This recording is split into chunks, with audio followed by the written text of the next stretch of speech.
Hi, folks.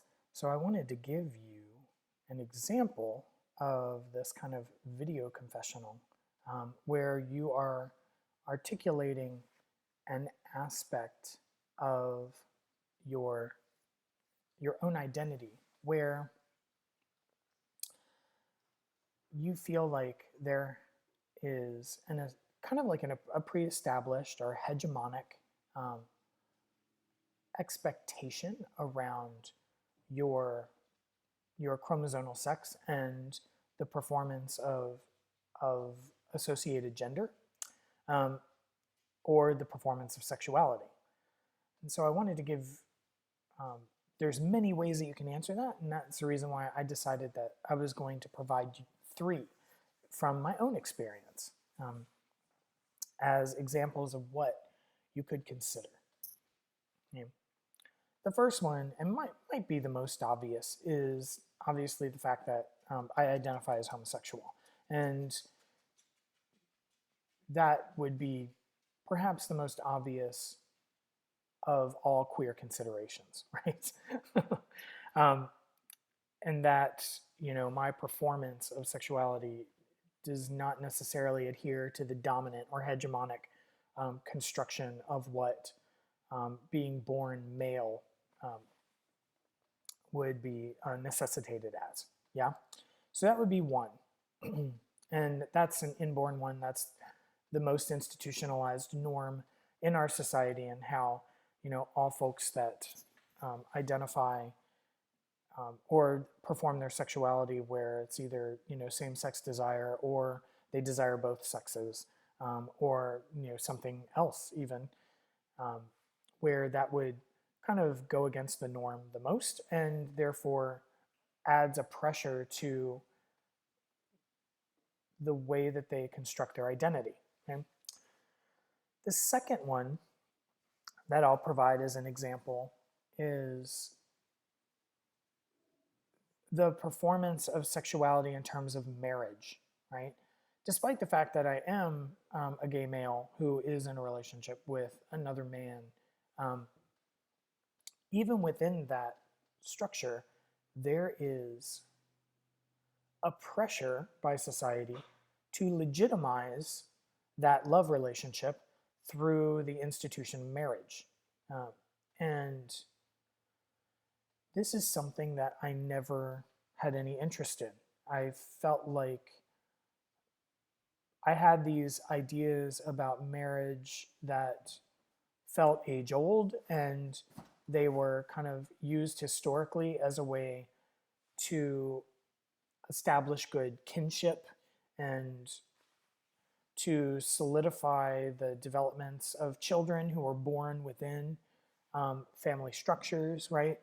And I felt like, considering I did not want children, which is obviously a queer act in and of itself as well, um, I never had an interest in being married, even if I was going to have a monogamous relationship with a partner. Um, so I always thought that I would never get married, but my husband, Marco, um,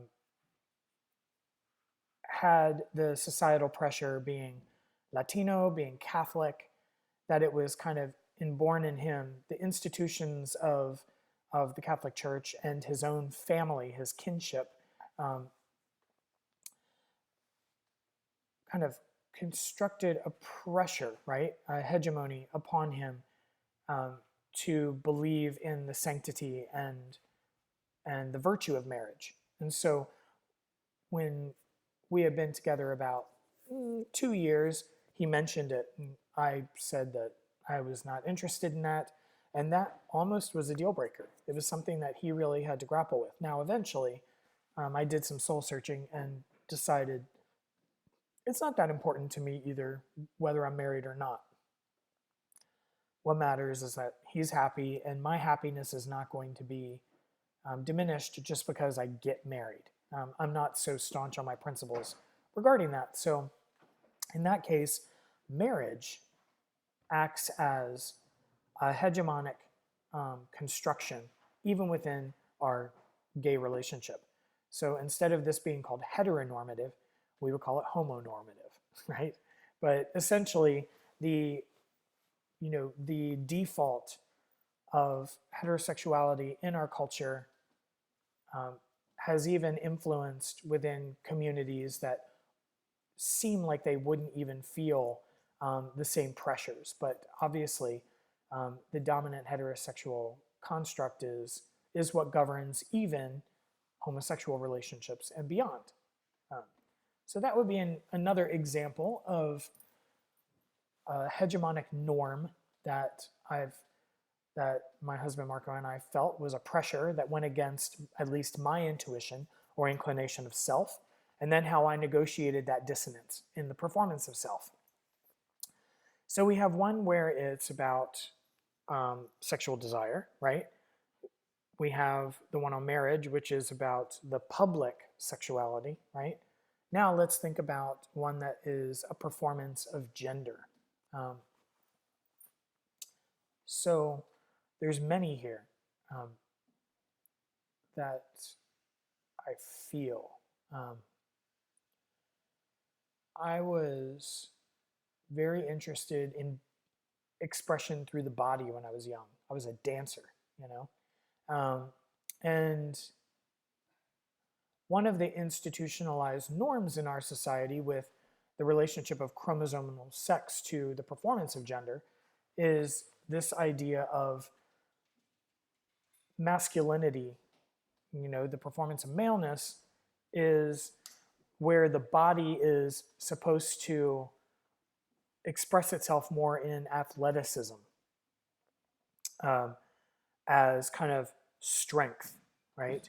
And typically, movement associated with dance, while obviously it takes strength, is not typically associated with masculinity. And in our culture, right, a male dancer gets made fun of a lot. They're presumed to be gay. They're presumed, to be feminine, right?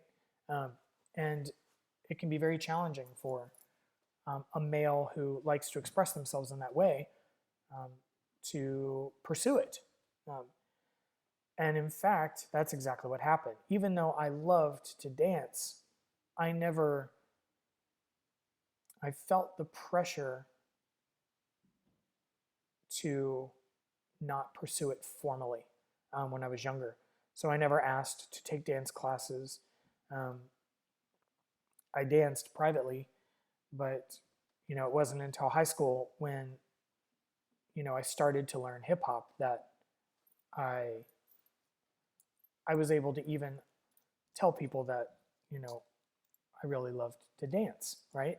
And hip hop provided this kind of interesting kind of crack in the door because hip hop tends to be a very masculinized form of dance. And so it was a way for me to be able to do it without necessarily kind of having people perceive me as being feminized in any way. And so this was one of the ways I negotiated the fact that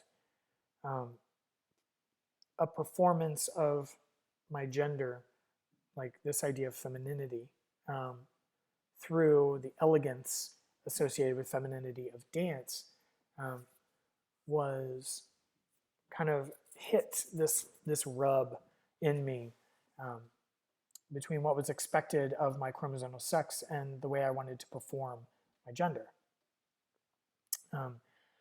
But this doesn't just exist in, kind of this dominant, like cis straight masculinity either.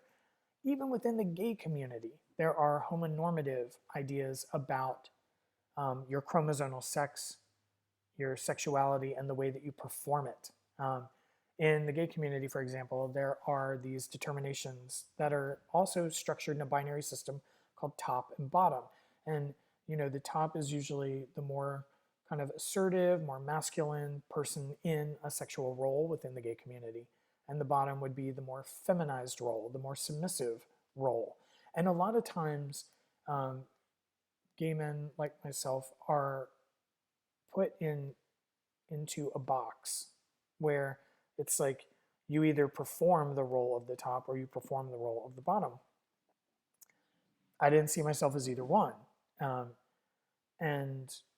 But there were pressures. People, just naturally within the kind of micro society of the gay community, people would ask that question all the time, well, which one are you? Mainly because I couldn't tell which one I would be. And I didn't want to be affiliated with either, but I felt these pressures to kind of perform one or the other, so it made it easier in finding a relationship, right? Finding a sexual partner, which is something that all of us have to deal with, but of course there are less people to choose from, within a marginal community where, only about 5% of the population is. And I found myself even changing the way I dressed to be more appealing, specifically, in either regard, if I felt like I had to kind of fall into one role or the other. So, if there was someone I was attracted to who kind of identified as a top, I would wind up finding myself affecting kind of certain behaviors of submissiveness, or, I would notice that my clothes would get a little tighter, or, I would emphasize certain aspects of my body in the way that I would perform, right? If I was attracted to someone that identified more as a bottom, I would wind up I would kind of emphasize my shoulders. I would get a little more imposing, almost like, despite the fact that it is understood that the sexual relationship is between two men, they are still putting on, because of the hegemonic structures of heteronormativity, they are still putting on the roles of the husband and wife, right? Because those are the models that they see. And so we have those pressures within the gay community quite a bit, to also fit into those binaries. And in many cases, a lot of gay men will kind of perform very specifically to adhere to one of those binary identities. I, of course, never was interested in that. So I had to negotiate that quite a bit in my performance of self, and it made it quite difficult to date because people couldn't figure me out, right? So it's kind of an interesting conundrum that happens within the community. So those are all examples of what I'm asking you to do for this video. Now, of course, this exists with all of us, right? It might not be about sexuality. It might be more about kind of the way we're expected to perform our genders. These can be any examples like that. So hopefully this gives you an idea of what we're looking for here. And what we're trying to do is complicate the sense of identity construction to at least peel back the curtain on some of those expectations, and to see how maybe in the way that we have performed our identities, we have succumbed or challenged the pressures of our culture in that performance of gender or sexuality. All right, hopefully this is helpful.